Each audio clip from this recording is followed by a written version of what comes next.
ఘనంగా పీవీ జయంతి వేడుకలు ఉభయ తెలుగు రాష్ట్రాల్లో నివాళి.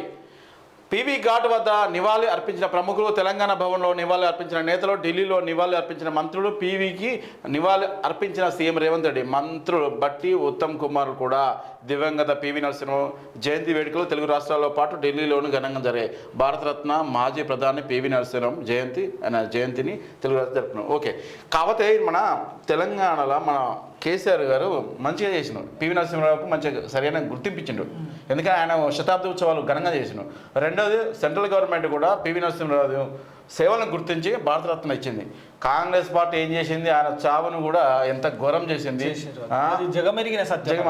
మరి అతని డెడ్ బాడీని కూడా కేంద్ర సెంట్రల్ ఆఫీస్కి రానియలే కాంగ్రెస్. ఎంత నీచం చేసి అవమానపరిచింది మన తెలంగాణలో తెలుగు వాళ్ళను.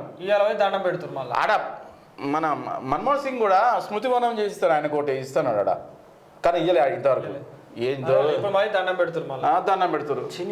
ఇది ఎక్కడ రాజకీయమే, అదే రాజకీయం అంటే. ఈ రాజకీయాలు అంటే ఇట్లుంటాయని ఇప్పుడు వచ్చేవాళ్ళు, రాజకీయాలకు వచ్చేవాళ్ళు అనుకుంటారు, వాళ్ళే రోల్ మోడల్.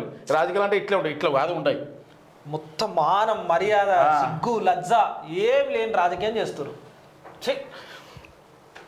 షాద్నగర్లో భారీ పేలుడు, రంగారెడ్డి జిల్లాలో తీవ్ర విషాదం. గ్లాస్ కంపెనీలో పేలిన కంప్రెసర్, 6 మృతి, 30 మంది గాయాలు, పలువురు ఆరోగ్య విషయం విచిత్రమైన పగారం. ఇక కర్ణాటకలో రోడ్డు ప్రమాదం, ఆగి ఉన్న లారీని ఢీకొట్టిన మినీ బస్సు ప్రమాదంలో 13 మంది అక్కడికక్కడే మృతి. పాపం. ఇక పోలవరాన్ని చూస్తే కన్నీళ్ళు వచ్చాయి బాబుకు. విభజన కన్నా జగన్ వల్లనే ఎక్కువ నష్టము, పోలవరాన్ని గోదావరిలో ముంచిన ఘనుడు జగన్ అని చెప్పేసి చంద్రబాబు నాయుడు గారు మాట్లాడినటువంటి మాటలు. పోలవరం ప్రాజెక్టుపై శ్వేతపత్రం విడుదల చేసిన బాబు